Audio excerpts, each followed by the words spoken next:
the main thesis of our training tonight, which is that you are the best messenger when it comes to influencing your friends and family.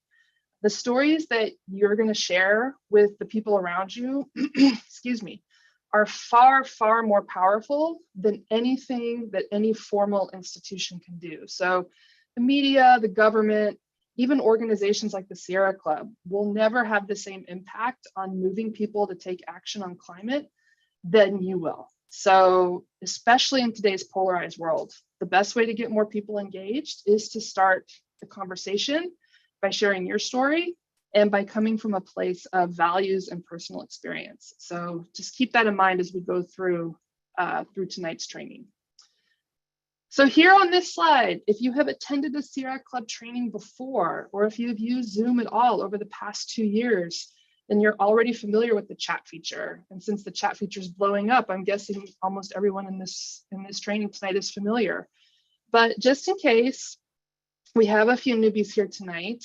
If you don't see it already, at the bottom of your screen, there is a chat button.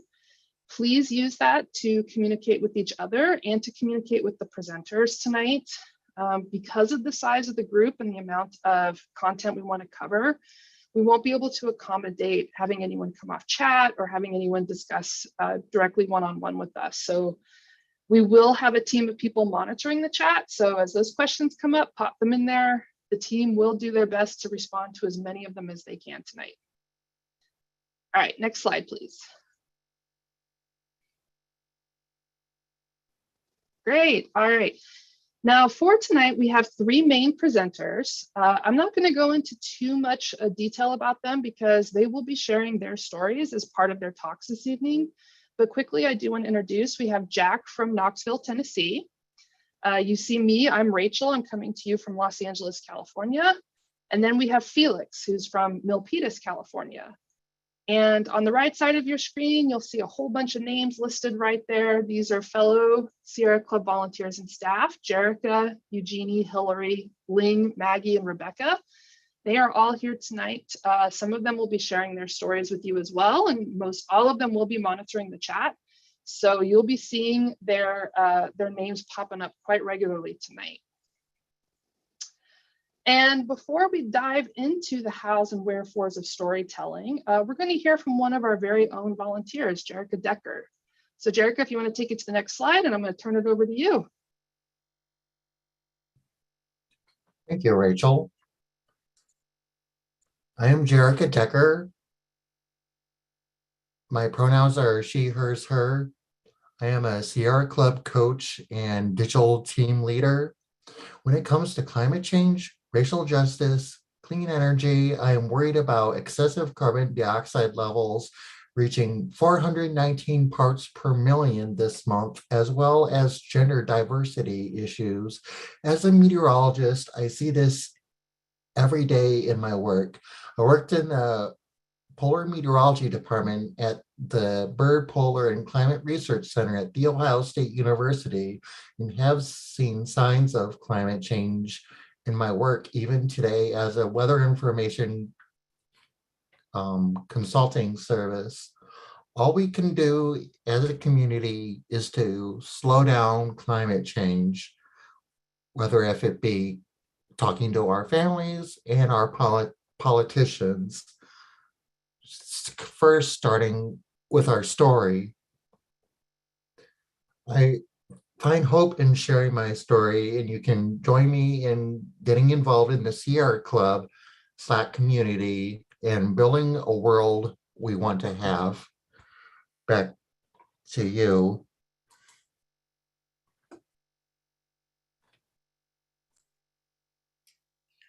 Hey everybody, I'm Jack. I use they them pronouns, Jack Knoxville. I'm based out of Jacksonville, North Carolina, which is the occupied lands of the Lumbee tribe. So yeah, storytelling is believed to be as old as language itself. Stories are often told for entertainment and or educational purposes. It's also used to help keep cultures alive. They can really be helpful in making sense of ourselves and the world around us.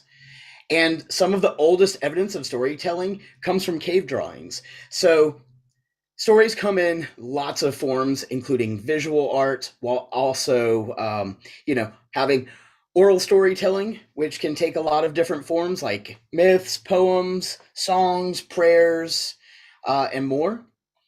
And these stories are super important because they also help to create cultural change instead of systemic change. Um, One thing that we learned was very easily when Trump came into office was that anybody with a big enough eraser can erase systemic change, but cultural change is long-standing. So storytelling is exactly what has kept so many of the cultures alive. And research shows that the most impactful conversations are relational conversations. These are meeting with people that we already have relationships with. So things like people such as family and friends, yet the vast majority of people are not having these conversations, which is why talking about climate is so important. Next slide. Right now, the reason that the right is so powerful is because they're great at sharing the same narrative, which is another reason why the right is so powerful is because they're great at silencing anyone that they see as other than them. This is typically somebody who is not white, cisgendered, heterosexual, and somebody without any form of disabilities. But that's also why we need to share our own stories and to make more room for diverse voices to be heard. Our power comes from sharing our actual lived experiences, and that's where cultural change happens. We are normal and should be part of this collective voice. Stories are great because they help to evoke emotions and create empathy. They offer alternative perspectives and foster understanding in situations where that didn't exist before. Next slide. Now I want to tell you a little bit about my own story. So as I mentioned, my name is Jack Knoxville. I use they, them pronouns. Not too long ago, I became the first trans guy to run for political office in the southern United States because I actually started my transition when I was about 35 years old in Knoxville, Tennessee. I finally had a job that gave me access to health insurance and was super excited about having the opportunity to become my authentic self, the person I always knew that I was inside, but didn't have access to. Unfortunately, I got fired for transitioning. And while my insurance was running out, I scrambled to try to get access to some type of healthcare anywhere. And in all of East Tennessee, I could not find a single doctor that would see me as a trans person. Most of the conversations I had with people, I'd call and I'd say, hey, I really want to see if I can make an appointment. And they're like, sure, what would you like to be seen for? And I'm like, well, I'm a trans guy. Almost every time the next line out of their mouth was, oh, I'm so sorry, sweetheart. We're actually not taking new patients right now. And I said, well, thank you so much for telling me up front you're a bigot. Needless to say, I was pissed, just at the very least. And so I went online, I scrambled, I finally found the website for Planned Parenthood in Asheville, North Carolina, which was about a 110-mile drive from my house. By the time I was able to get an appointment with them, I didn't have insurance anymore, so I had to pay out of pocket, which was really expensive, especially for somebody who has just lost their job and had a family to support. So it was really difficult. And then shortly after I finally got on testosterone and started to make my journey, my own, marriage equality passed. And I was super excited because one of the couples that sued for the right to marry was actually from Knoxville. And so they were having this amazing rally downtown. I had heard wonderful things about the mayor. I wasn't from Knoxville, so I didn't really know much about that community. But I was excited to connect with people. And so I went to this rally and I heard wonderful things come out of this lady's mouth, the mayor, by the way. And she was saying all the right things. So at the end of the rally, as she's standing around talking to people, I said, hey, look, I know you're really busy right now, but I would love to talk to you about trans rights sometimes. Again, this was at an equality rally. All I wanted from this lady was a business card. Instead, what I got was blown off as she pointed to a crowd of 4,000 predominantly white people and said, sure, you can talk to my assistant, Matt. I kind of chuckled to myself and I said, sure, let me get right on top of that. I said, hey, by the way, my name is Jack Knoxville. Have you ever heard of me? She said, no. I said, well, you will. And I honestly, I had no idea what that meant. But I was pissed. And I really thought, like, this lady is in the middle of this rally and she has the audacity to blow me off for being a trans guy and a trans person of color at that. Gross. So a little while later, I happened to be working from home. Once I had lost my job, I picked up, any kind of like gig economy type work I could find. I was slinging my artwork, making websites for people. I was just hustling, trying to get by. So I happened to see a story pop up where it was like 3:30 on a Friday afternoon, and they were calling it that this mayor was running unopposed. She was trying to get in with Hillary Clinton's campaign, and they were basically just saying, hey, yeah, she's running unopposed. So I said, like hell she is. I shut my laptop and I went down to the courthouse. I ran around downtown Knoxville because I did not really know anybody in that town, but I ran around downtown Knoxville for about an hour and I got the 25 signatures I needed, which is that picture that you're seeing on the screen. And I became the first trans guy to run for political office in the Southern United States. I had no idea what I was doing. No clue. In my time, I was able to raise a whole $90 for my campaign because, again, I had no idea what the hell I was doing. And I got 3% of the vote as a write-in candidate. Next slide, actually. The reason all of that is important is because it's important to know whether I was successful. So in some ways, was I successful at running? I didn't become mayor of Knoxville, but that wasn't my goal. I never anticipated becoming the mayor of Knoxville. What I anticipated doing was making some noise and creating visibility for trans rights. And that's exactly what I did. The year before that, when I was at their local pride event, I might have seen 5 trans flags, maybe 10, if I'm being generous. Ever since then, I've seen hundreds of them all over Pride. I also use that moment with just telling my story, just getting out there and talking to people and telling them my story about being fired.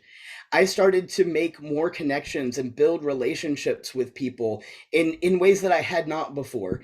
And it helped me to see a bigger need within the community, enough so that I actually started a nonprofit called Trans Empowerment Project, because I realized that we don't need other people to validate us. Like, we have ourselves, and we are an amazing community. And now we are one of the largest providers of direct aid for trans people all across the country. And we're doing amazing things. But this is where just telling your story can build so much power, because it can help you to build community, strengthen those relationships, even begin relationships you would not have already had previously.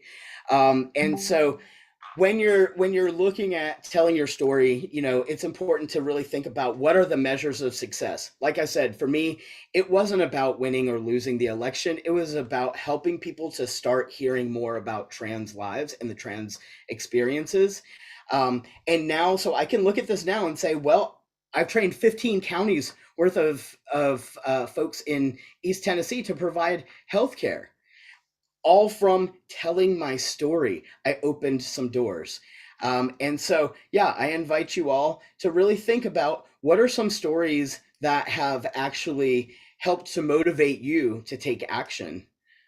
And you can drop some stuff in the chat if you'd like, or just reflect on that. I know we're going to do some stuff later, so I'm going to pass it on to the next person. But thank you so much for listening to my story, everyone.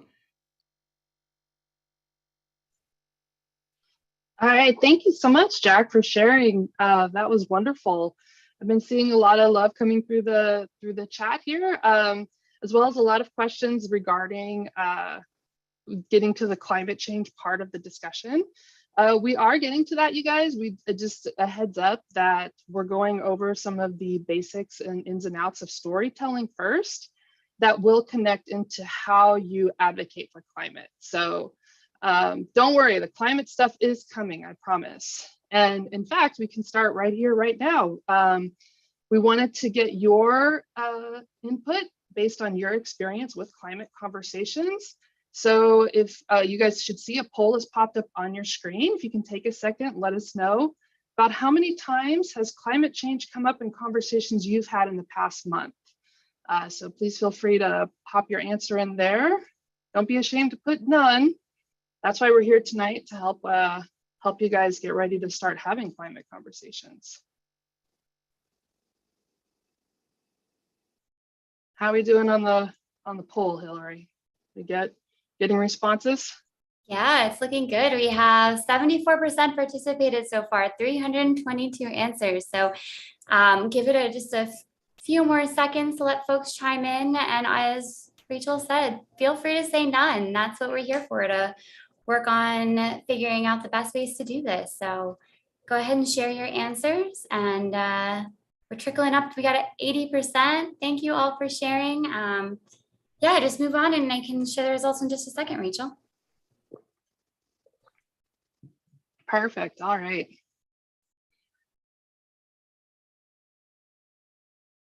Wow. Okay, great. So look at you guys. A lot of you have already started having conversations. That's great. So hopefully the next section of the presentation, we can breeze through it pretty quickly, because we're going to talk about formulating your story in order to engage in climate conversations. But this is amazing. Wow. 97 of you have had at least 1 to 3 conversations in the last month. So that's great. All right, well, if we can move on to the next slide, please, Jerica. So just quickly go through this. There, as you guys are already aware, there are many different ways to tell a story, and there's lots of how-to guides out there on the subject. But tonight I wanted to focus on one approach, which is telling your public story as outlined by Harvard professor Marsh Gantz. And Gantz argues that storytelling can serve 2 purposes. It, 1, teaches us how to act, and 2, it inspires us to act. Because as Gantz himself says, quote, "Stories allow us to express our values, not as abstract principles, but as lived experiences. And that sharing has the power to move others," end quote. So yeah, that sounds really well and good, but how do we do that? Well, next slide, please.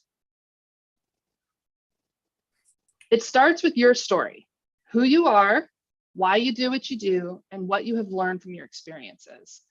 And specificity is the key. So the less abstract you can be when you're thinking about these questions and telling your story, the more likely you are to have an impact. So ask yourself, we have a series of questions here. What is a challenge that you faced? And why did you feel it was a challenge? Why did you make the choice that you made? Where did you get the courage to make that choice or not make that choice? How did it feel after you made the choice? How did the outcome feel? What did it teach you? And importantly, what do you want to teach us? So I'll give you a really quick example here. I was working in a job that I loved, but the environment was extremely hostile and toxic. My direct boss was wonderful and amazing, and I loved her completely. But the executive management at this organization was really cruel and dictatorial, and they made the place as difficult as they could. So I faced a choice. I could stay in the job and risk experiencing an untold number of terrible situations, including my own termination for something trivial, which is something I had witnessed happen to others around me, or I could leave. And I could take a huge risk and I could walk away from a job into the unknown, which was really terrifying for me because I've never done that before. I've never left one situation without having the next one all lined up.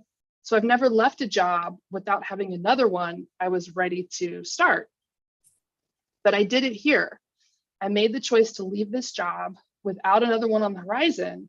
And to my surprise, that was one of the best decisions I've ever made. Not only am I in a much better job now, but I also feel a lot more confident in my work situation.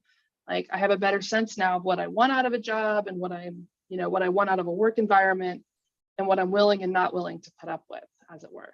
So next slide, please.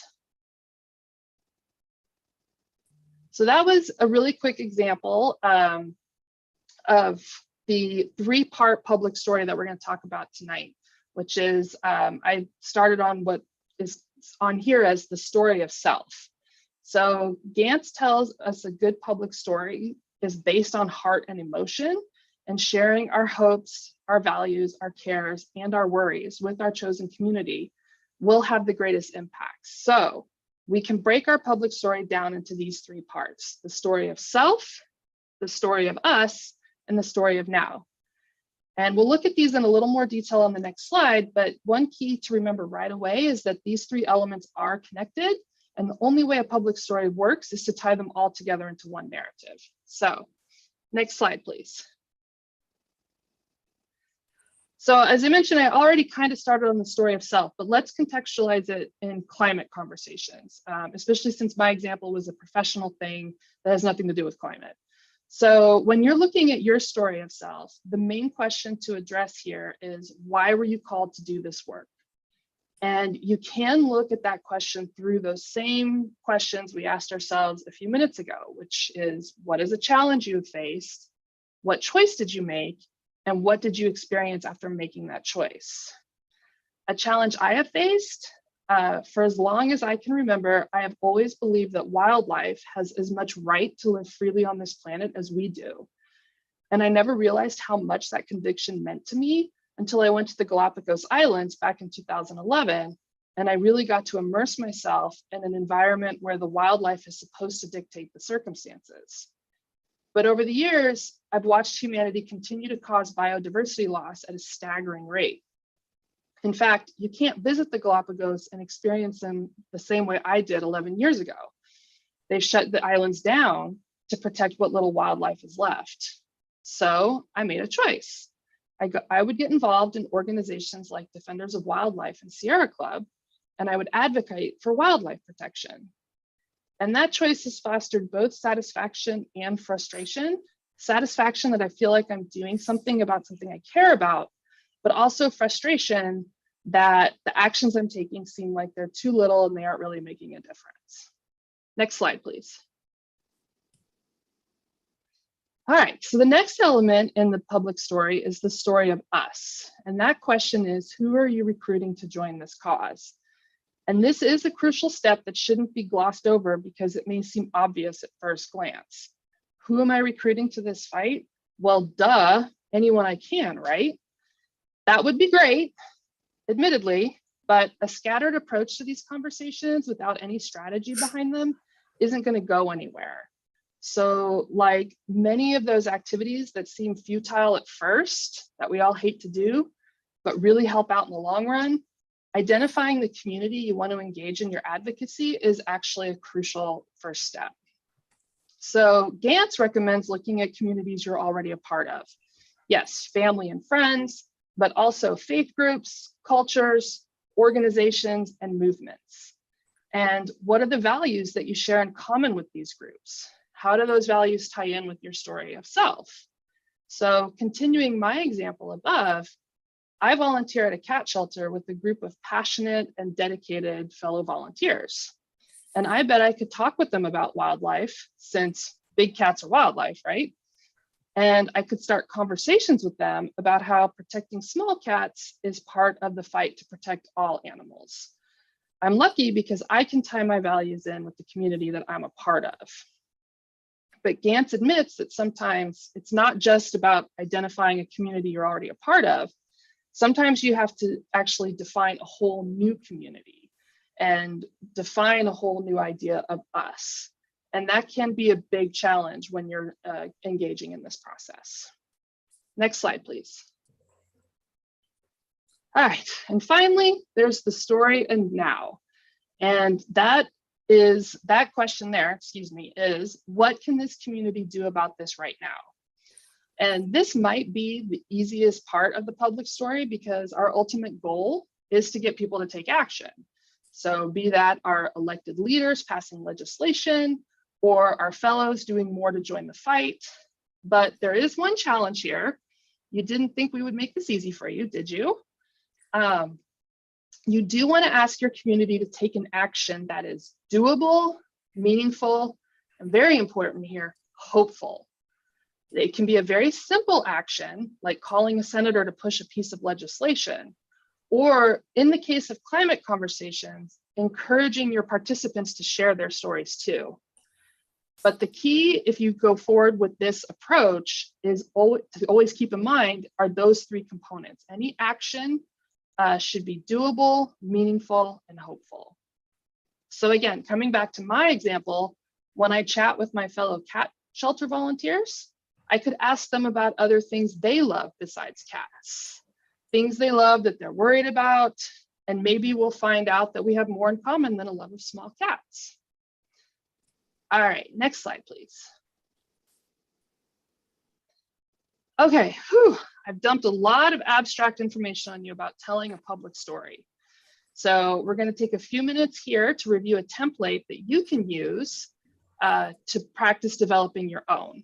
So keep in mind that this is just a template, so it's not applicable in every situation, and it might not even be the best fit for you, but we hope it provides a nice starting point and gives you a little bit of a framework to work with when you're starting out developing your public story. So just to go over the few things that we do see on the slide here, number one is introduction.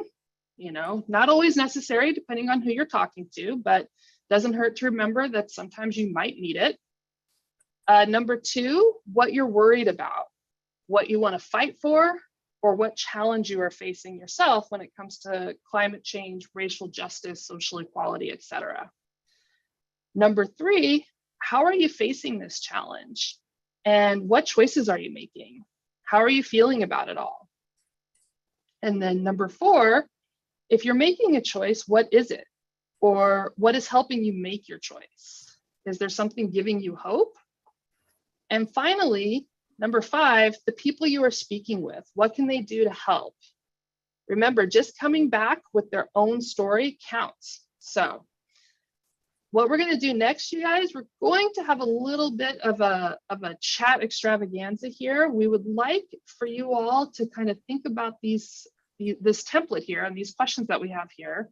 And if you've got some thoughts, if you want to start popping them into the chat, we would love to see what some of you are thinking in terms of developing your own public story.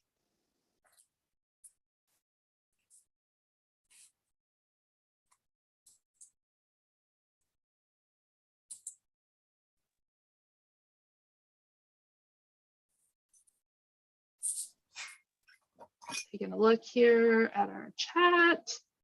Anybody wants to chime in with their thoughts?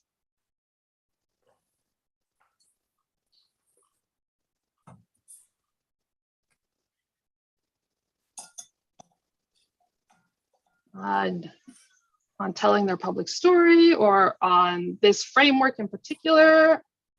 You can definitely see, so it looks like some people are having trouble with the slides, being able to see the slides. I just put them in the chat if someone wants to open the document. Well, yeah, it seems that some folks are able to see the slides and others are having trouble. They're up, they seem to be up for a lot of folks. They're also up on the YouTube link, if that's easier. So I'll share that here. Yeah, here we go. Yeah, so I saw one question come up from someone, what are we supposed to be saying, and repeat the question in the chat. So yeah, so what we're doing here, you guys, is just taking a few minutes. If you want to try to tackle this this framework that we have up on the screen right now, or if you want to think about any of the questions that we posed throughout this part of the talk, like a challenge that you have faced and the choice that you've made as a result of that challenge, and how you feel about the choice and how things turned out, feel free to jump in the chat, and we'll just want to take a couple minutes to do this, and then we'll move on to the next section. And I see some really great things coming up in the chat. I find hope from Betty in people one-on-one, seeing the look on their faces, understanding they can make a difference by making simple changes. That's so real. And I also see, Alexa likes to say, we all live downwind and downstream. Clean air and water benefits everyone. Absolutely, that's really true. I think reminding people and connecting them back to things we experience daily is really powerful. And that's something Felix is going to get into a little later on. Talking about the food we eat and how that's connected to climate from James. Absolutely. Yeah, so many good things. I don't know if anyone wants to call out anything else.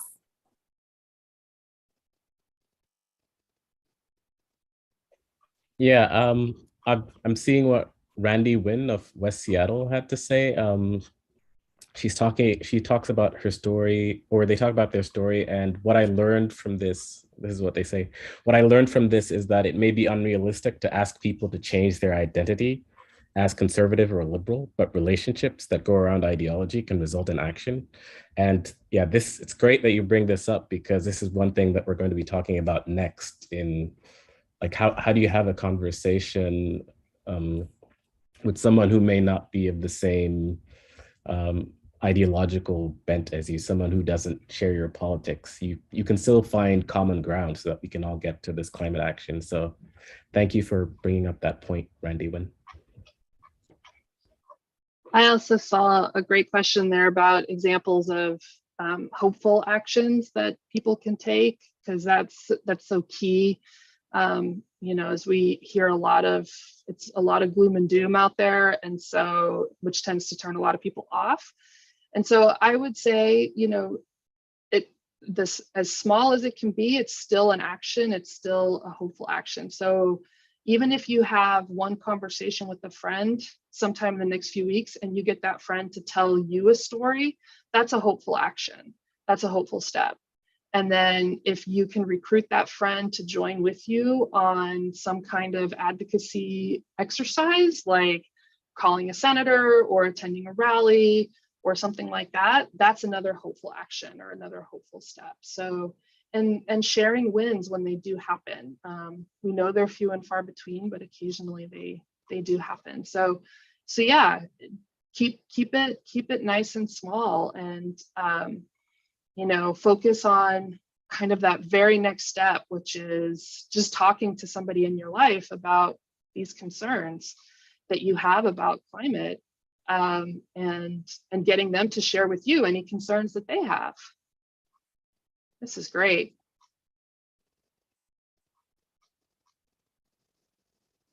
Can we copy and paste all of these, Hillary? Do you think these are so amazing? Yeah, absolutely, if folks are okay with that. And I'm also sharing a link to these slides. Definitely, if you don't want to share here in the chat or you don't have time to type it all up, you can journal before having a conversation or practice with somebody who already is as passionate and is taking action as well as you.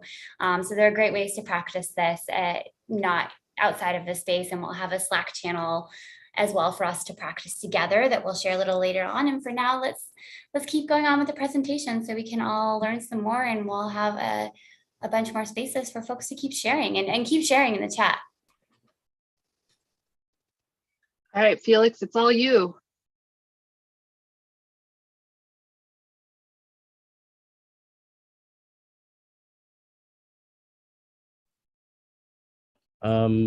Let's see. So we just covered all this. I think Jeannie gets to tell her story now. Yeah, next slide, Jerica. Hello, everyone. Can everybody hear me okay? So I'm so happy to be with you. My name is Jeannie Lewis, and I use she, her pronouns. I'm a climate activist with the Climate Reality Project and the Sierra Club. I'm a career and college counselor and a mental health advocate, and my mission is to support youth and people of all ages to have a great life filled with hope and optimism. And I care deeply about and love nature.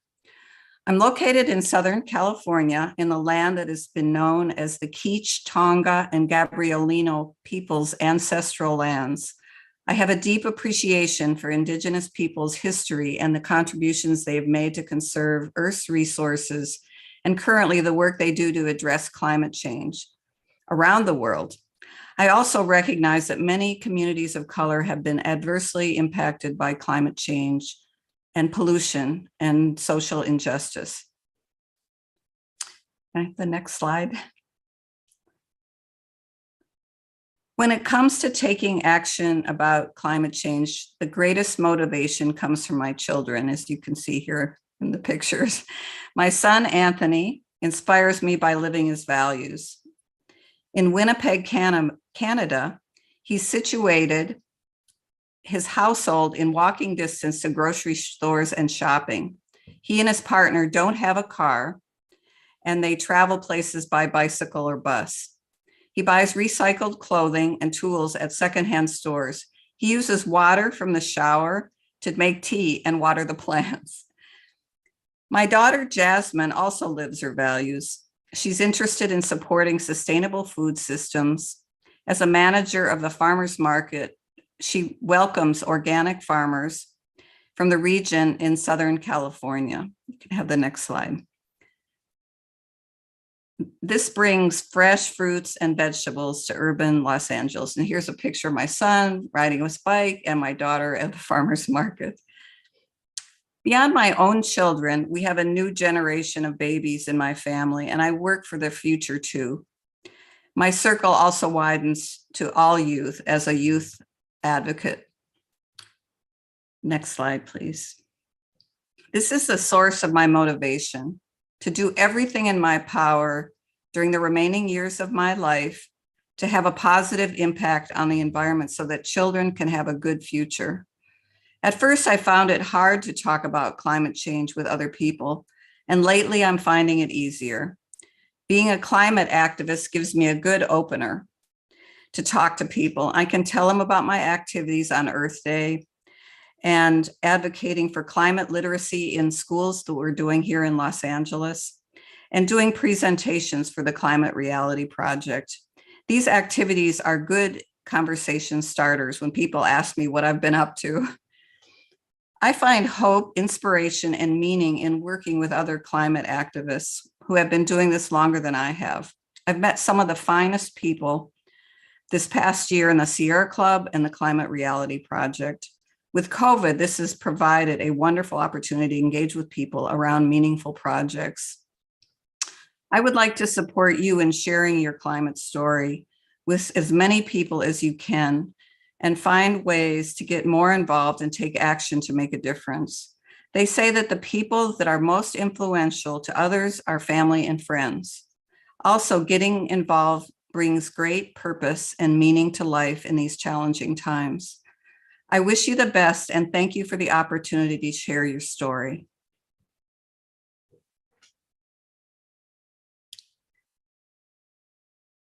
I think at this point, I turn it back over to Felix.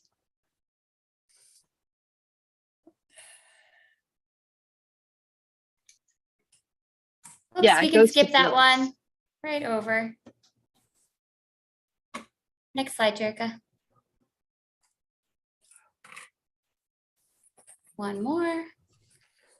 While we're doing that, I'm just going to say that I would wish that you could talk to, if you could think of talking to about 3 or 5 people, you could think of the ripple effect and then ask them to talk to 3 or 5 people. We could create a, a movement that we need. All right, thanks so much, y'all. So we realize we've been chatting at you for 45 minutes. We're going to take a little break and just create space for us to keep writing down the stories that we were sharing in the chat. Anything that you want to think through, we will reshare the slides in the chat as well. And or if you need 5 minutes to just, grab a bite, do anything else, take care of yourself, just take some space because we've got some more. Felix is going to share some content about how we can incorporate these conversations into our everyday life, how we can make sure that we're not having arguments with folks and we're having productive and thoughtful conversations and more.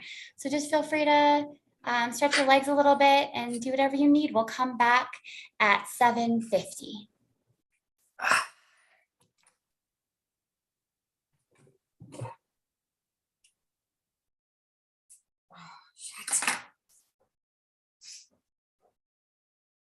What you doing?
All righty.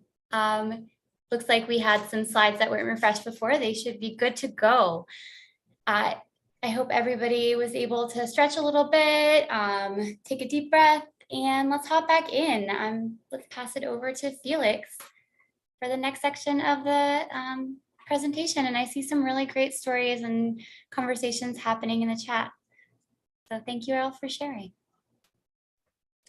Yep, thanks, Hillary. And thanks everyone for joining us today on this pretty important topic of having climate conversations. So we've heard some stories, we've gotten this. Now we are about to learn how we can use our stories to have climate conversations. Next slide, please. So why should we have conversations about climate change? Here's a quote from the climate scientist, Katharine Hayhoe. She says, when you look at the data, it turns out that about 3/4 of people in the whole US don't even hear someone else talk about climate change more than once or twice a year. And if we don't talk about it, why would we care? And if we don't care, why would we act? So action begins with a conversation. And on the right is a TED Talk she gave on this topic. And the title of her TED Talk was, "The most important thing you can do to fight climate change is to talk about it." And so the reason we want to talk about climate change is because we want to inspire or compel action. Climate change is this big thing that is going to take as many of us as possible to fight. And if no one is talking about it, then there's no reason to take action. If it's not a topic of everyday conversation, if it only comes up once or twice a year, no one is going to be taking action. So we need to have these conversations because we want people to take action. That action can be, it could be political action, like calling their mayor or calling their city council and asking them to increase the amount of public transit so that we reduce greenhouse gas emissions. Or it can be going out and voting only for people who say, hey, climate change is important for our future and for the future of our kids. So I'm not going to vote for someone who will not make climate action a priority. Climate action can be going to work and telling your employer, can you provide a shuttle so that we don't all have to drive to work and so we can reduce the amount of greenhouse emissions. So climate action has a lot of different faces, but all of this will only happen if we're having regular conversations, not this once or twice a conversation, once or twice a year conversations that are currently happening. Next slide, please.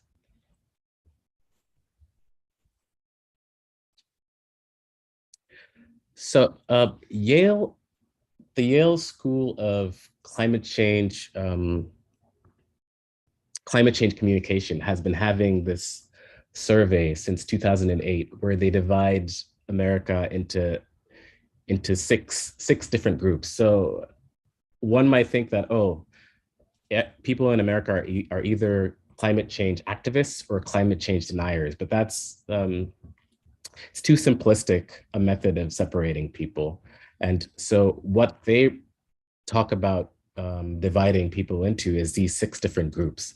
So they divide them into the alarmed, the concerned, the cautious, the disengaged, the doubtful, and the dismissives.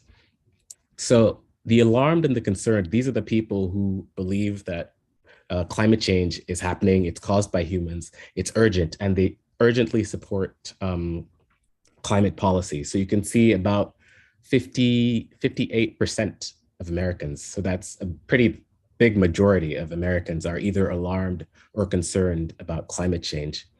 The difference between the alarmed and the concerned is that the alarmed don't, so both groups believe that it's a problem and that we need to fix it because we're causing it. But the alarmed don't know what can be done about it, or they don't know if we can do anything about it. Whereas the concerned, they see the problem as farther away. So maybe it's going to affect people in island states, or it's going to affect people in Iceland, or faraway people, or it's going to affect future generations. They don't see climate change around us happening right now. Then there is the cautious, who are still deciding, is climate change really happening or not happening? There is the disengaged, who don't know very much about global warming because they don't hear about it in the media. There's the doubtful, who don't think global warming is happening, or they believe it's just a natural cycle. And then there are the dismissives. So on the right is a quote from Katharine Hayhoe's book. She's a climate scientist I mentioned before. She talks about dismissives. So these are the people who we probably don't want to start having climate change conversations with, because basically it's a waste of time. So she talks about the dismissive, and she says, introducing the dismissive. You might know a dismissive. A dismissive is someone who will discount any and everything that might show climate change is real. Humans are responsible. The impacts are serious, and we need to act now. In pursuit of that goal, they will dismiss hundreds of scientific experts, thousands of peer-reviewed scientific studies, tens of thousands of pages of scientific reports, and 200 years of science itself. So yeah, it doesn't, that they form here, it's saying in 2021, they were about 9% of the American population. So these are the only people that Professor Hayhoe recommends not spending your time trying to convince, because they have their identity rooted in being against climate change or climate action. They believe it's a conspiracy, that it's not real, it's a hoax. These would be akin to the true anti-vaxxers, who, no matter how much data you have or how many people are saved by vaccines, will never, ever, ever take it. So you don't want to spend your time on them. You want to spend your time on the 91% of Americans who are open. So that's a starting point. We're not recommending that you have conversations with dismissives. By the way, Katharine Hayhoe is spectacular. I highly recommend, after this presentation, you find her TED Talk and listen to it. Or even better yet, find her book, Saving Us. If you can find her audiobook, she actually reads it herself. She puts a lot of heart into the discussion of climate change. Sometimes scientists can make it very clinical, talking about numbers and data, but she connects it to who she is and how it connects to her life, and who she and where she is and where she's from. And she explains how we can bring this across to the people around us and start having conversations that will bridge the political divides that are existing nowadays in the matter of climate change. Next slide, please. So we said we need to start talking about climate change, because that's the only way we'll get climate action to happen. So if we want climate action, we need to start having these conversations regularly. We've also seen that dismissives, who form about 9% of the American population, are the one group of people that it may not make sense to try and have this conversation with, unless you're interested in having this argument and you have a lot of time. So it's better to focus on the other 91% who are, in a sense, open. But an even easier place to begin is to start thinking about who you're already interacting with on a regular basis. Where are you having conversations every day, and how can we incorporate our stories that we've discussed? So like the stories that Jack and Jerica and Jeannie were telling us. How can we incorporate these stories into our everyday conversations? So in my life, I'm usually having conversations with family, with friends, at work with my coworkers. I'm in a pretty safe environment where we're all very friendly. So I feel safe there having conversations on climate. If you're an activist in other groups, for instance, I came into the Sierra Club after 2020, seeing the injustice of police brutality against Black people and other people of color. And then just seeing how many people were needlessly dying of COVID because either they were poor and they were in areas that were not well served. So the injustice of that led me to these other activism spaces. So if you belong to such spaces, those are other areas where you can start having these conversations. If you're in a faith-based group, maybe a church, Professor Hayho, who we spoke about before, is actually a Christian. And she says that one of the main things that drives her to take climate action is that as Christians, they believe that God created the earth and asked them to take care of it and to take care of the people on it. So that is what pushes her to take climate action. You can also think about other activities that you take part in and other community spaces. So if you hike or run or bike, or if you dance, if you do winter sports, so if you ski, you snowboard, you ice skate, if you go fishing and hunting, you can think about how climate change is affecting all these other groups. So you can start thinking about the people you interact with when you're in these activities.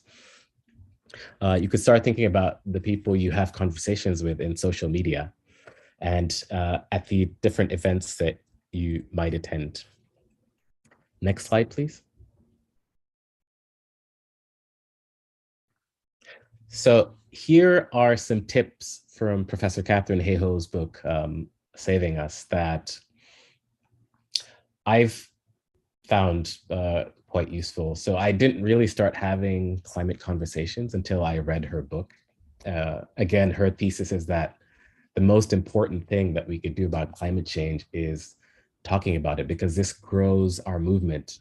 Imagine if everyone were having climate conversations every day and they started talking to their the people at their places of work, so their bosses, and they started talking to their city councils, and they started talking to their elected officials. All this would lead to this mass movement, which would get us to the level of climate action that we need to get to address the climate emergency.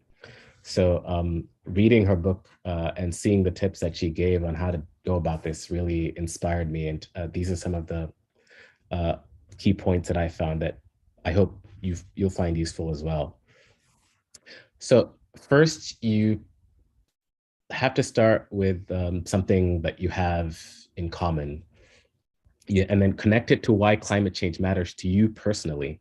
So for instance, Jeannie spoke about how it mattered to her because of her kids. So she gave a very personal connection to climate change. She didn't talk about how climate change will reduce the temperature of the earth or will save polar bears. She talked about how it will affect her and her family. So if you're talking to someone else, first you need to try and figure out what you have in common. And then, yes, connect that to why climate change matters to you. And then the next thing that's really important, because a lot of us tend to bombard people with all the bad news and all the bad stuff that's going to happen. But after you've made that connection to why climate change matters to you, talk about what people can and are doing to fix it, because there's tons of solutions being implemented right now. So many different solutions, whether it's advocating for public transit or trying to find ways to reduce food waste or putting up solar panels or getting electric cars. There's tons of ways. So talk about the solutions. Don't spend too much time on the data and the bad stuff that's going to happen. Yes, you can open with it, but try and quickly get to, after you've made the connection to yourself and something that how it affects you personally, go on to the solutions that exist and the solutions that are being implemented. Then to figure out how you could open this discussion, she recommends, Professor Hayhoe recommends taking inventory of who you are and what you might have in common with others you know and meet. So on the previous slide, we had a look at all the people that we talk to in our everyday lives, our family, our friends, our coworkers, at our faith groups, at our hobbies, etc. So start taking an inventory of who you are in such a manner, and then think about what you have in common with all these people, and that will start giving you ideas of what to talk about or how to initiate a conversation next time you see them. And the fourth point is, if you don't know what matters to this person that you're having a conversation with, then ask, and then listen carefully to what they have to say. So for instance, if I attended this rally, virtual rally by the California Poor People's Campaign, was it yesterday or 2 days ago? All the days are starting to merge now since I'm recovering from COVID. But anyway, so you first have to listen to what the other person is saying. If they don't feel that you care about what they have to say, and you just want to jump straight into climate, there's no way you're going to get that person to listen to you. So you have to try and make genuine connections with people. That's another thing that Professor Hayhoe says, that all this has to be genuine. You can't approach it with an agenda. You have to approach the other person with being really open with yourself.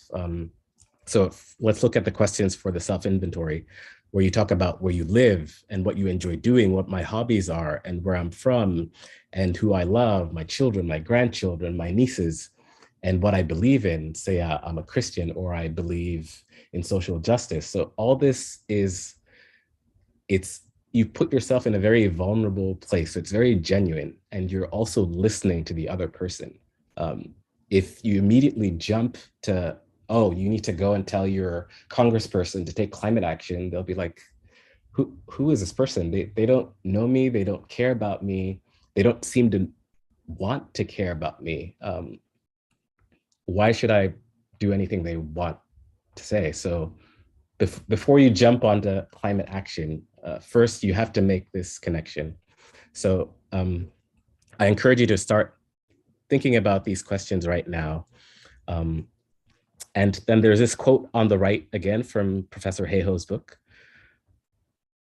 And she says, bombarding people with more data, facts, and science is not the key to convincing others of why climate change matters and how important and urgent it is that we fix it. Instead, when we're talking about contentious, politicized issues, study after study has shown that sharing our personal and lived experiences is far more compelling than reeling off distant facts. Connect who we are to why we care. Bond with someone over a value we already possess and share, one that is already near and dear to our hearts. Tell them why you care about climate change and why others might too. Next slide.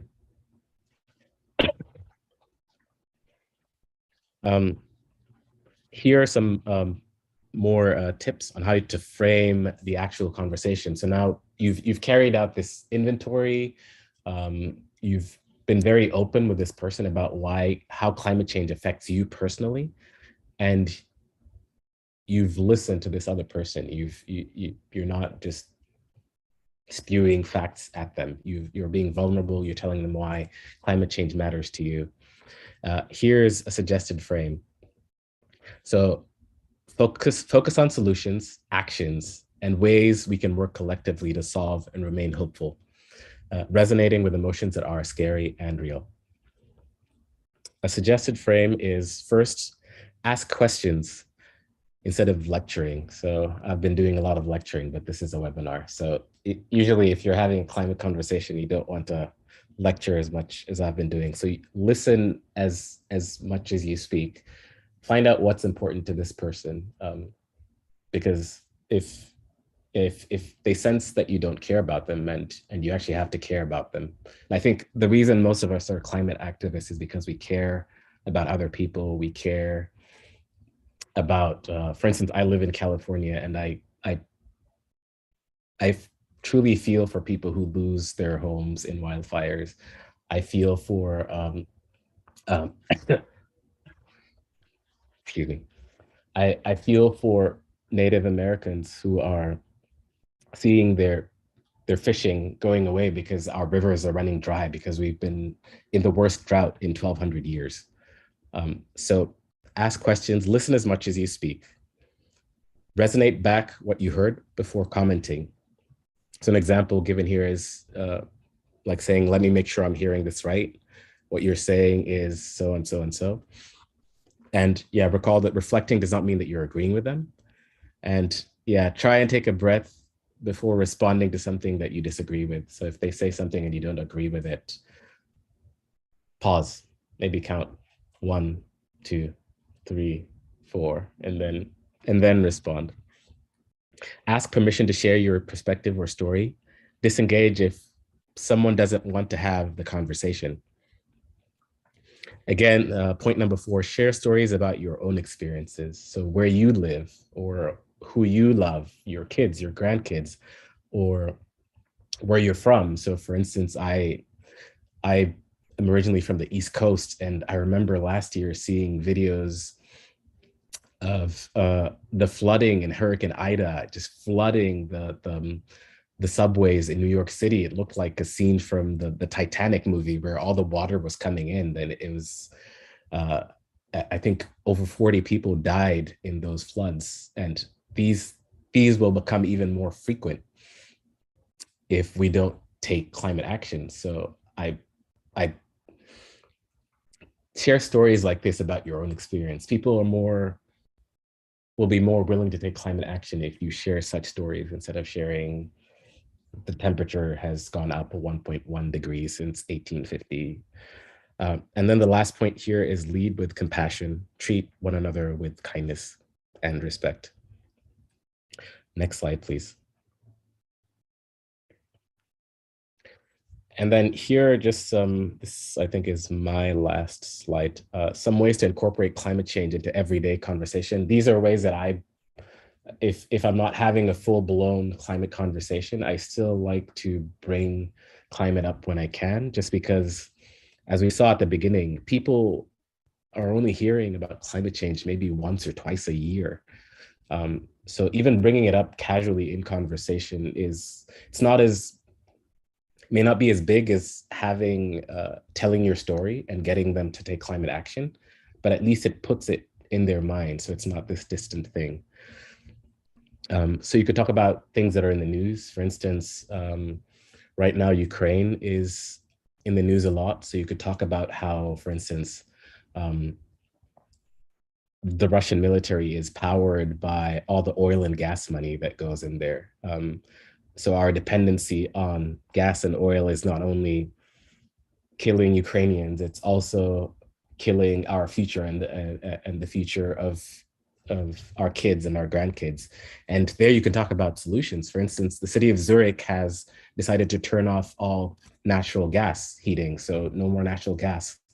And in that way, they're taking climate action and they're cutting off this supply of money to Russia from paying them for natural gas. Another way is to relate to a shared activity or hobby. So for instance, I was telling some of my fellow volunteers the story about how this year I started learning how to snowboard. And coincidentally, at the beginning of this year, the study came out saying that because of climate change, in 20 to 25 years, the snowpack in the Sierra Nevada, which supplies most of, or a good amount of California's water, might be non-existent. And that might lead to having maybe a 1 month long ski snowboard season. So I started having this conversation with the people who were driving up to the mountains with me to go ski and snowboard. So you could take such opportunities when you're going out hiking or fishing or hunting or snowboarding to bring out how climate change might affect the activity that you like doing and how you are taking climate action. You can connect it to things that they say. For instance, one of my workmates recently got back from Portugal, and they're talking about how great the public transit is there. And I didn't at the time, but I could have mentioned that in my city where I live right now in Milpitas, 60% of emissions are from cars. So it would be great if we could have public transit here that's as great as what they have in Portugal. And in fact, I actually plan on writing to the mayor and the city council this coming week and asking them to take action to expand public transit in Milpitas to help fight climate change. So again, focusing on actions that we can take instead of this is a terrible place we're in and it's going to be really, really bad. You can start with that, but focus on solutions as much as possible. Give the other person an opportunity to take an action instead of being in this place where they're helpless.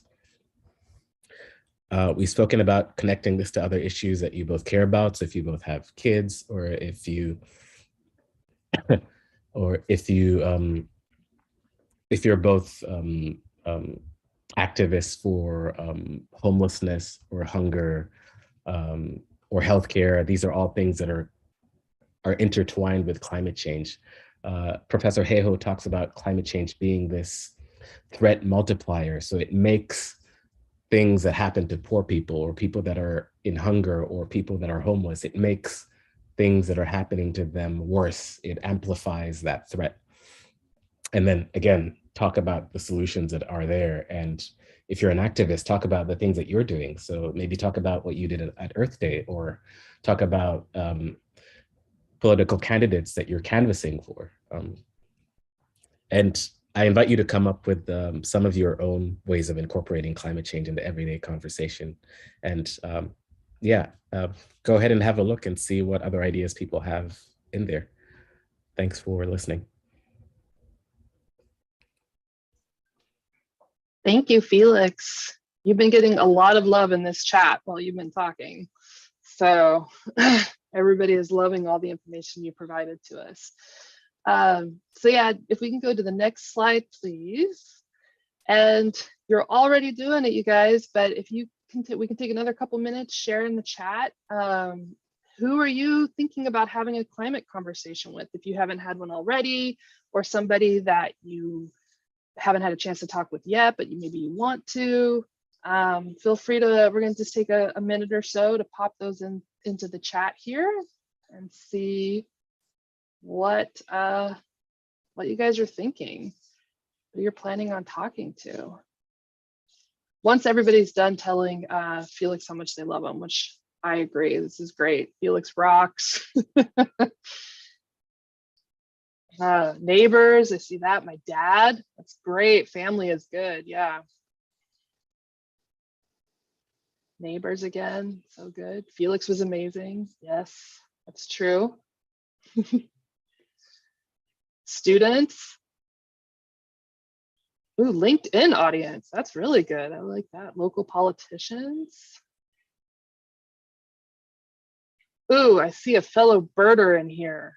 That's a good idea, Carol. I might steal that. I'm an amateur birder as well. I might take that one for myself too. Grandkids, yeah.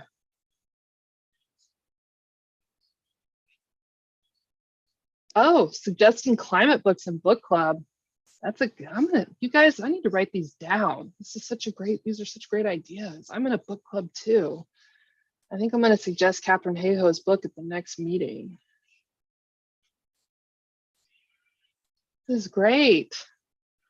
All right, well, I want to make sure we're coming up on well, it's 5:20 for those of us on the West Coast.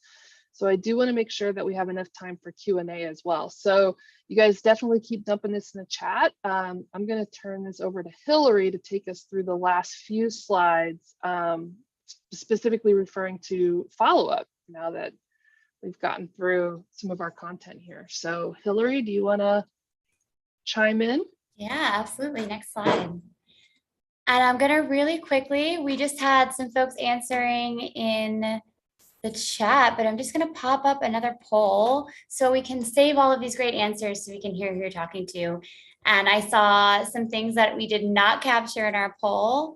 So as you can see, obviously, we didn't think of book club or people in line or a lot of different things. So please just, we will have a survey that we're going to get to in just a minute. We're going to have a few minutes before Q&A for folks to fill out the survey, and we want to hear who you're planning on talking to, or what you need for next steps, or what other spaces you're interested in. So we'll make sure we take that survey, and you can share some of those others that you also put in the chat, or anything else that you're thinking of. But for folks here, For some reason, I'm not seeing any Looks poll. like Can folks see the poll? the poll went away, Hillary. Oh.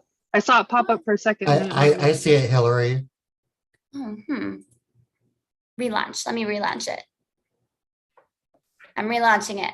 Do folks see it? I can see it now. Yeah. Woo, Yeah, okay. Woo. people can vote now. All right, we've got 10, 13, awesome. Keep voting. So I'm seeing someone I share a hobby or group activity with. Yeah, that came up a lot. That's right now 41, 42% of the answers. We got 46 people saying that. A lot of parent, child, sibling, or another family member. That makes sense. A legislator is coming in pretty heavy. We're seeing a bunch of people say that's exciting. So a legislator could be any elected official, really. Anyone in a position of power. What else? A You, friend someone is else. saying aye. I'm excited to know who the someone else's are in our survey. Okay, so we've got about 65% of folks have taken the poll. I'm gonna end it now, but if you didn't get the chance to answer, like I said, we'll have that other chance. All right, so I'm gonna share results so you can all see. And next slide, please. Okay, great. So this was a bigger space than we were necessarily planning for, which is amazing. I am so excited that this many people wanted to talk about storytelling. And we didn't have the chance to really dig in with one another. We didn't have the opportunity to talk to one another. We just kind of heard from folks in this space. So we want to keep chatting with one another, building relationships, having more spaces for us to talk and practice and share, because we know, we're all going to be supportive and ready to have these kinds of conversations. So we have a Slack. It's at sierraclub.org/Slack. The channel, and we'll share that in the chat right now. And the channel that we made for this presentation, it's brand new space for us to talk, is called Storytelling Conversations. If you're having any trouble at all getting into the Slack space, we do have an email at storytelling_conversationslist@sierraclub.org, which we'll share in the chat as well. So you can definitely email if you have questions. But we're really hoping folks can join the Slack so we can share ideas with one another, because we collectively know far more than any individual staff or volunteer knows.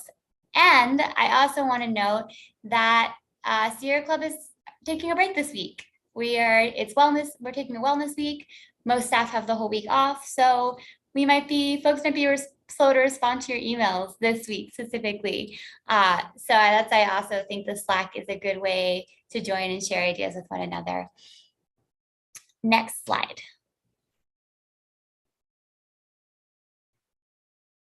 Great. So we touched on this very briefly. There are a ton of ways in which we can share and tell our stories other than just having climate conversations. Climate conversations are huge. They're a great way to move the people closest to us, who we have the most impact over.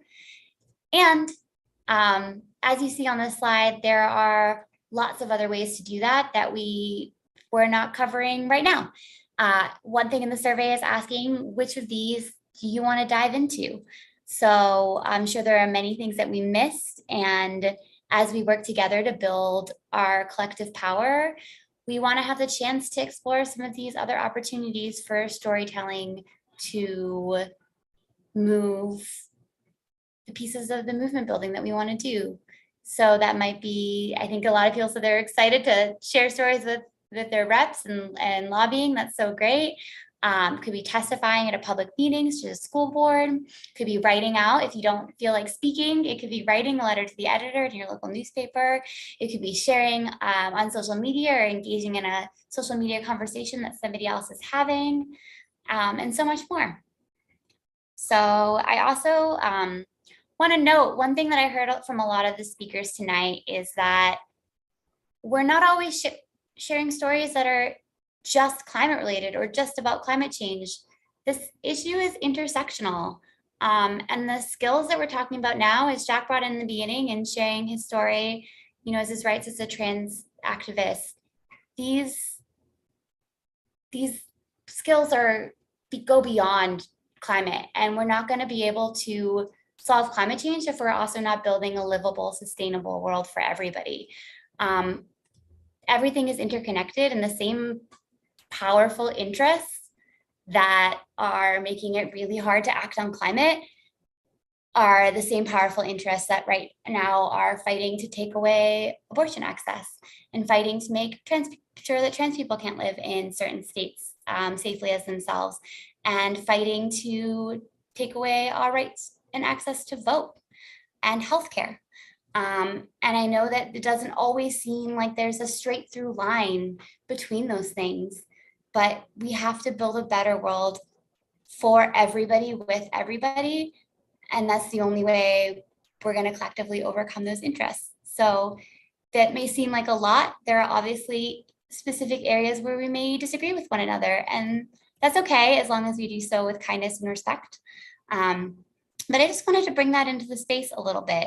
So yeah, I just wanted to bring that in the space here for tonight and for future work that we're doing in a community with one another. Next slide. Okay, great. I think we're going to share the link to the survey right now. Let me just make sure that's ending up in the chat. And we're just going to take a quick moment to start filling that out. I know we have busy lives and we have a lot going on. And after you hop off here, you might be jumping into something new, or for us East Coast people, we might be going to bed. So let's take a minute right now to fill out the survey. I see Jeannie popped it in the chat. So everybody click that link. It shouldn't take you more than a couple minutes. So please click, and that way we can learn.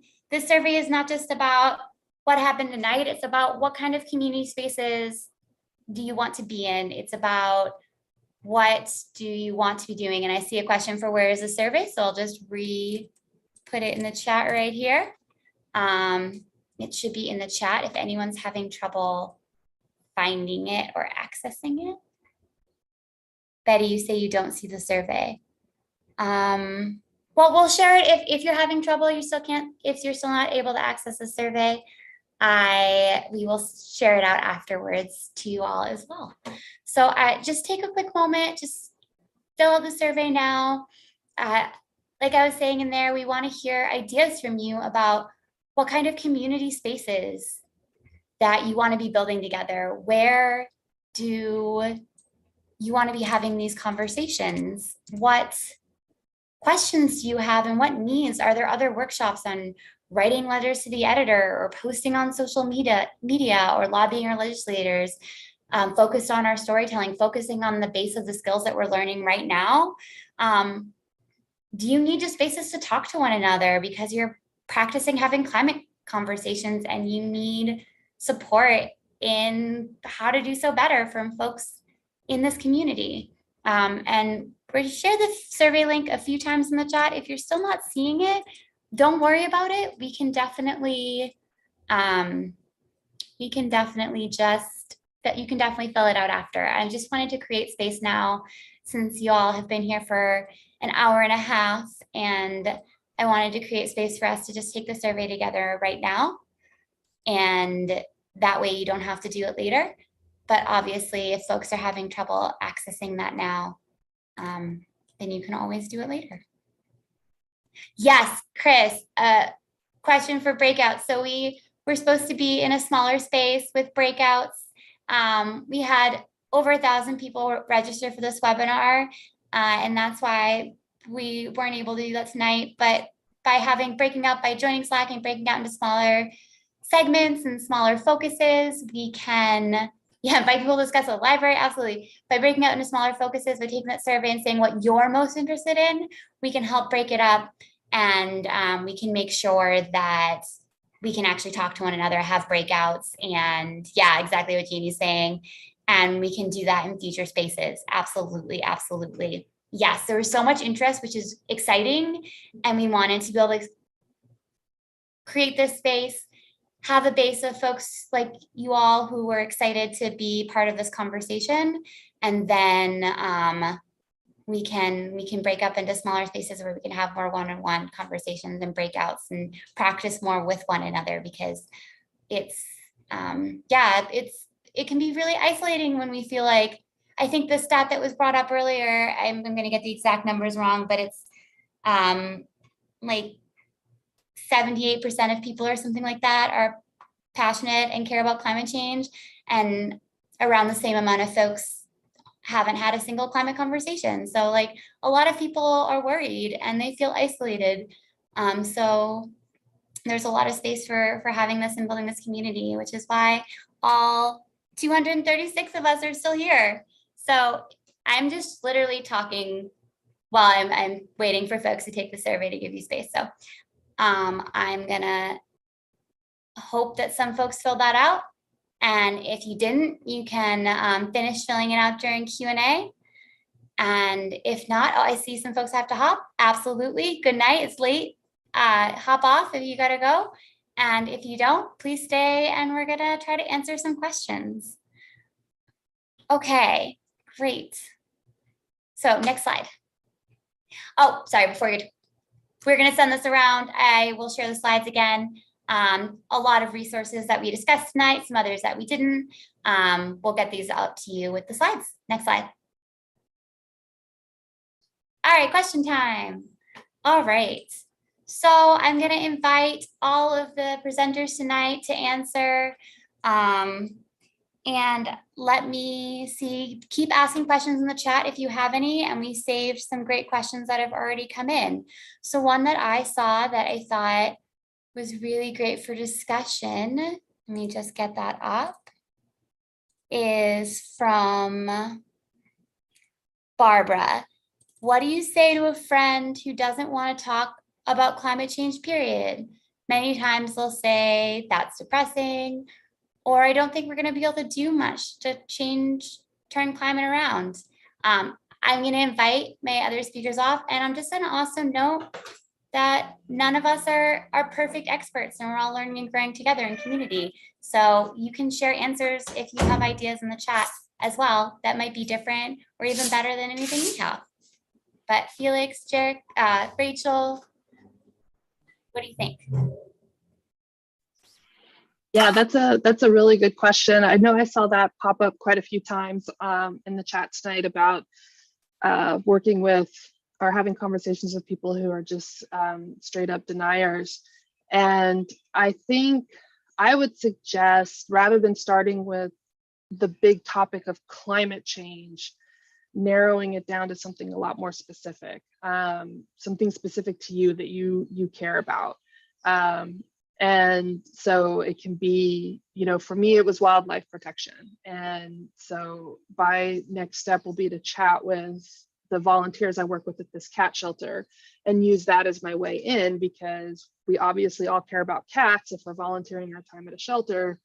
And what do they care about that they want to fight for as a result of that? So yeah, I think my suggestion would be making it much more specific and much more relatable to your personal experience, and using that as your way in with folks who hear the words climate change and just shut down because it's such a big concept that they can't fully wrap their heads around. That's my thought.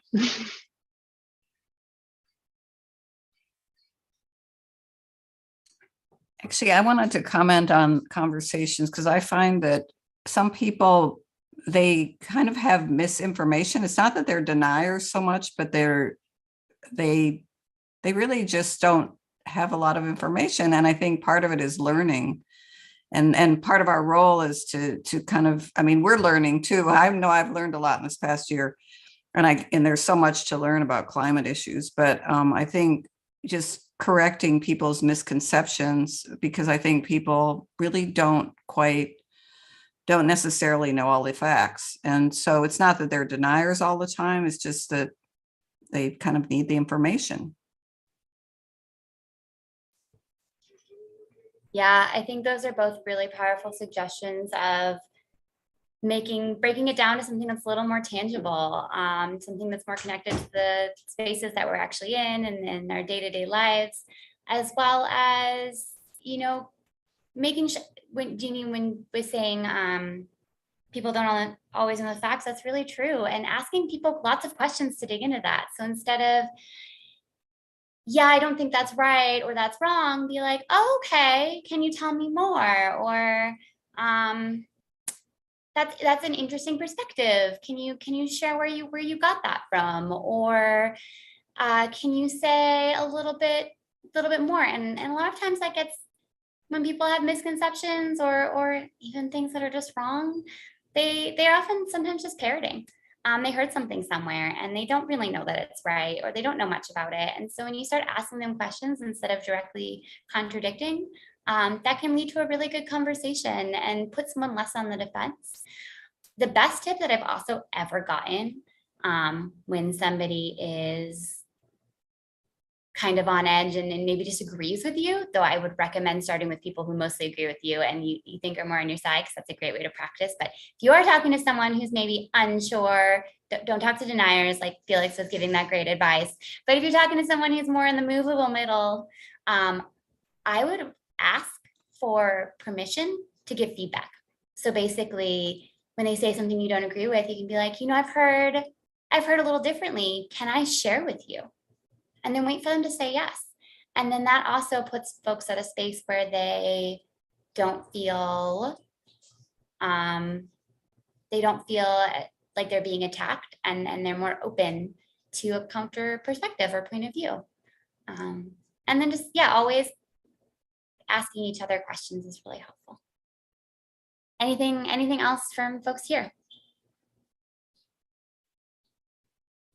I was noticing that Amy was saying, a lot of people feel helpless, but I think that as you get into this and you learn about solutions, there are a lot of things that people individually can do.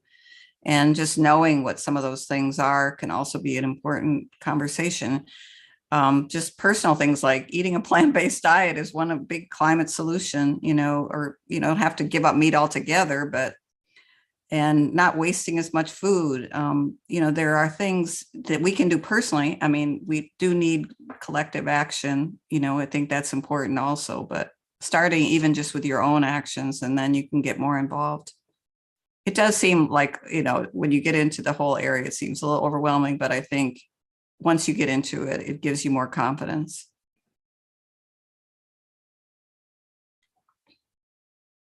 And I see two people have hands raised. It might mean you have a question. Are you able to type them into the chat?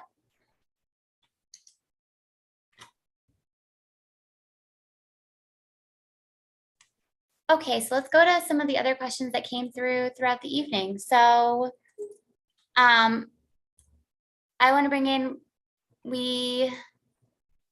Carol, I'm guilty. Sorry, I'm just reading through your amazing questions. I don't know which one to go with.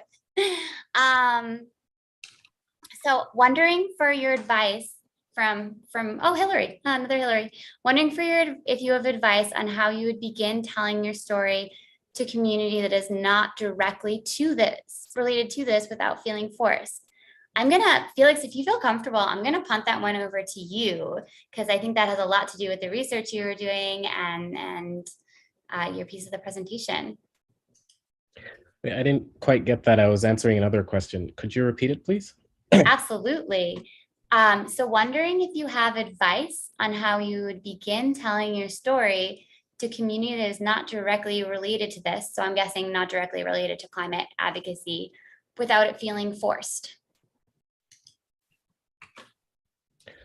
That is a good question. So I guess I could talk about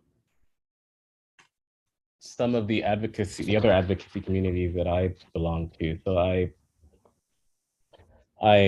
try and do work with the California Poor People's Campaign, as well as the Working Families Party. And they are all about things like making sure everyone has healthcare. So all these organizations believe that we live in the richest country that has ever existed in the history of mankind. We should not be having kids going hungry every day. We should not be having homeless people. We should not be having people losing their homes because they don't have health insurance, whereas every other developed country in the world has guaranteed healthcare for all its citizens. So, I mean, all these injustices also, the people that are affected by these injustices, whether it's hunger or lack of healthcare or lack of homes, again, are the same people who would be affected by climate change and the things that cause climate change. So, for instance, when there was a big storm in Texas, again, extreme weather events that are caused by climate change, who are the people that died? It was either poor people or homeless people who were on the streets. So the same people that, if you care about homeless people, then you care about climate change because it's going to affect them. If there are floods, if you care about homeless people, then you care about climate change because they're the ones who are most going to be affected. If you care about hunger, climate change is predicted to cause serious droughts, which will make food very hard for people to get. So if you care about hunger, then you care about climate change. So I connected to the groups that I belong to because I could see that direct connection. I could see how climate change affects hunger. I could see how climate change affects homeless people. So find how that connection is there, and then there will be no forcing. It's once you can connect the dots, I don't think there is any forcing.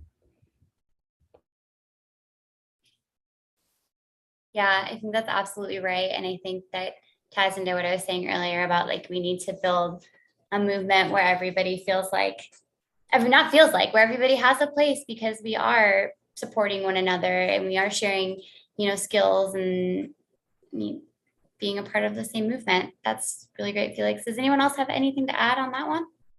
I was going to say that, I've become a climate reality leader with the Climate Reality Project.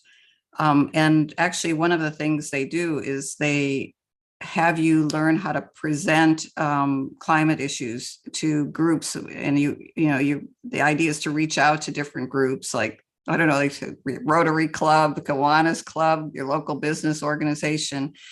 And it really could be anyone. And you could offer to give a presentation. And they have an excellent training for climate reality leaders that helps you learn how to give that presentation. So that's another way, is to just offer to give a presentation to a community group. Yeah. And I'm happy to share a little bit of my experience with that if someone wants to contact me. Is that for C in the chat? You're asking to repeat the contact for that. Is that for Jeannie for Climate Reality? Jeannie, yeah, do you want to share your contact in the chat for that? Yeah, I'll be happy to put the website in the chat. They have something called Climate Reality Leaders, which is a training that they periodically offer. And you learn about climate issues, and then you actually learn how to give a presentation. So I'll put that in the chat, but it's called the Climate Reality Project. And it was formed out of Al Gore's work with the Inconvenient Truth and the Inconvenient Sequel. He created a nonprofit, which is really trying to educate the public around climate issues. Yeah. And it also had someone, Danny in the chat, lifted up asking a lot of questions. So, when you're speaking to a group, that's a little more difficult, though usually you're inviting folks in so you have an idea of what you're going to talk about.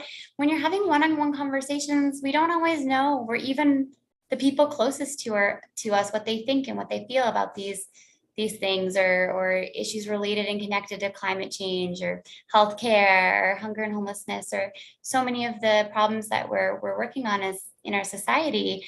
And asking folks just lots of questions is a great way to just start to get a feel for where folks are already at and know where to maybe start the conversation. So I just want to appreciate that a few people have put that in the chat, and I just want to lift that up.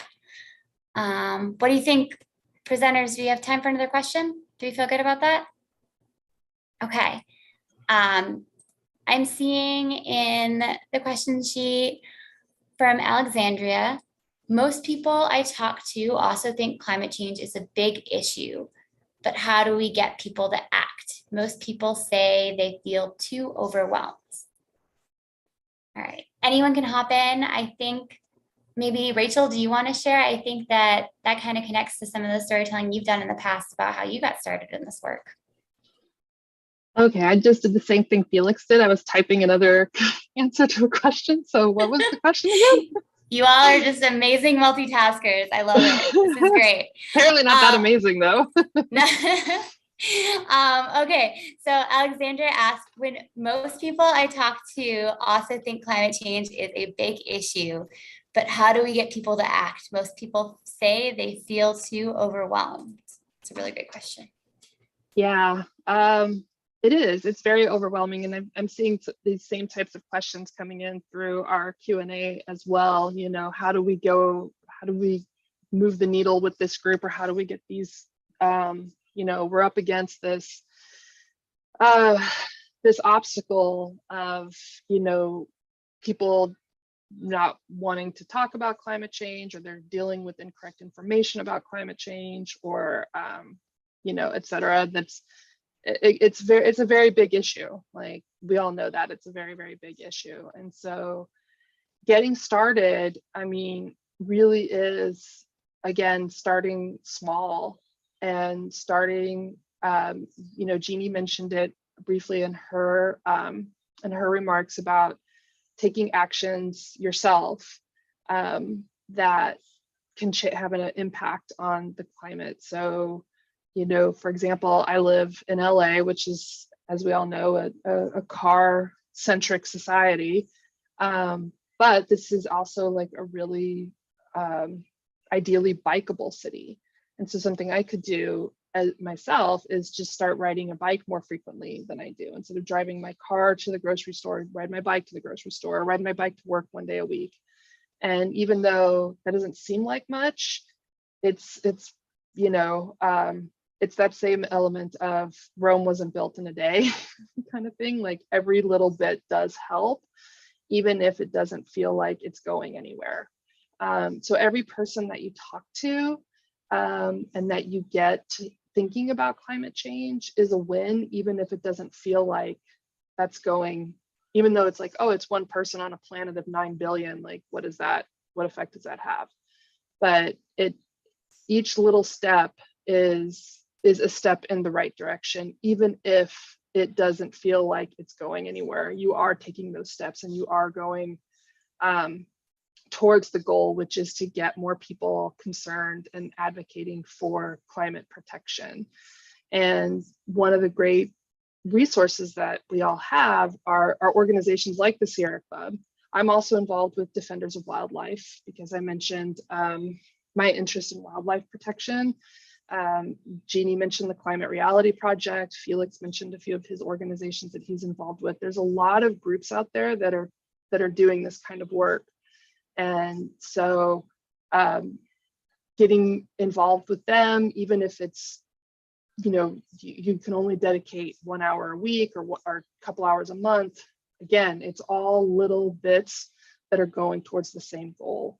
And you just have to keep kind of framing it in that way of like, yeah, I didn't get the entire state of Kansas to acknowledge that climate change is real and they need to elect climate advocates into their state legislature. But if you got one person in Kansas to think, hey, maybe climate change is something I should be concerned about, that's still a win.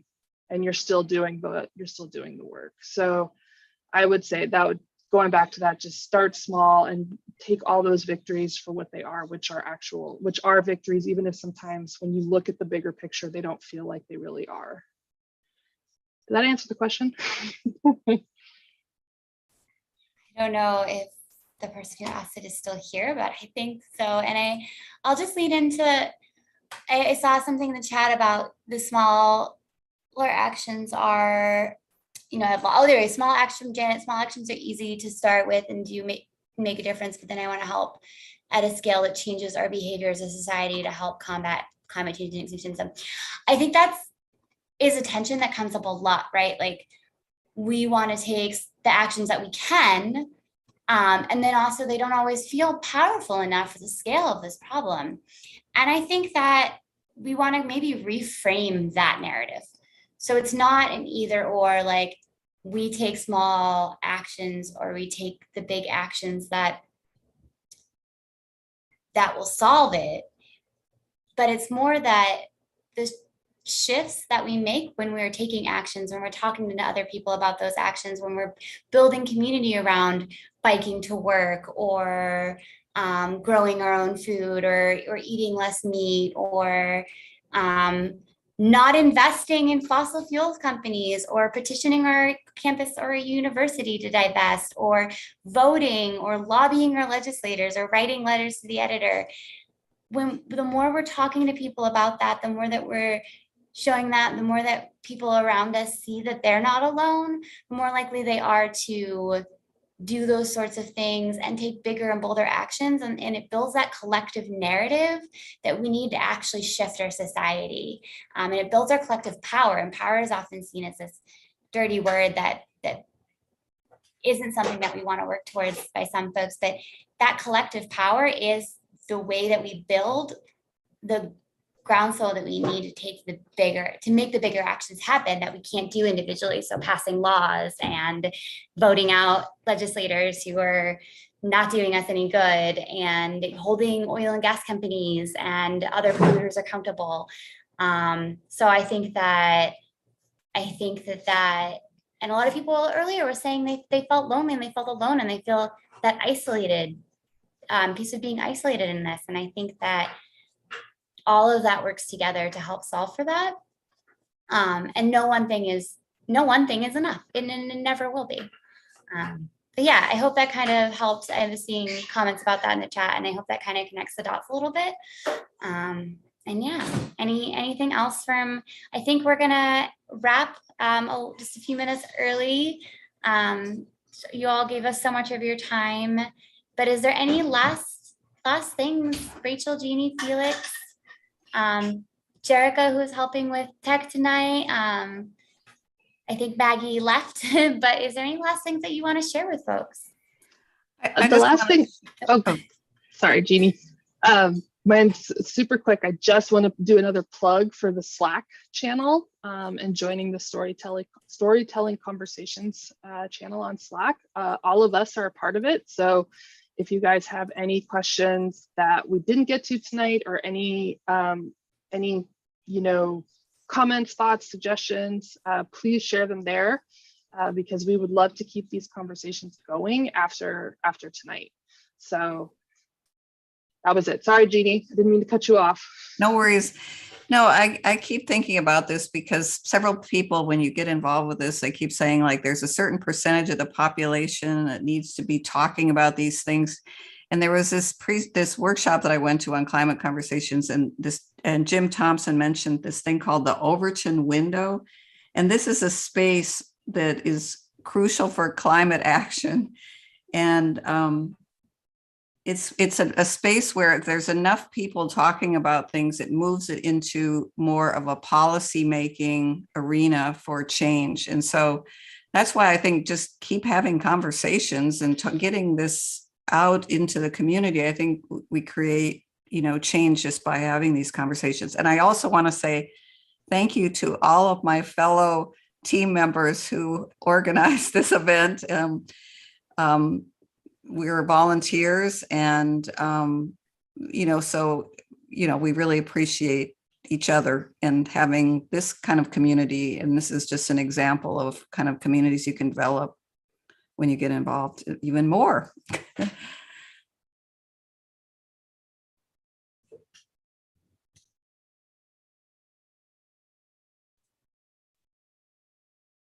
All right, well, I'm seeing some great things in the chat. Thank you all for joining. Please keep sharing and stay in community with us. If you haven't already, take that survey so we can figure out what kind of spaces we need to build next and how to connect people more deeply. And then please do join in the Slack. And I just want to give one more reminder. The Sierra Club staff are out for the rest of the week. We'll be slow to respond to things. Obviously, this space was mostly led by volunteers. And if y'all, but I think, we've spent a lot of time planning this. So hopefully all of you are also taking a break and resting because of all the work that went into this. So if things are a little quiet this week, that is why. And I hope folks who are here tonight can still join in and we can find space to rest and then pick back up and keep doing this amazing work that we're all doing together and sharing all the great stories, suggestions, and ideas. Thank you all for joining and have a great night. Bye.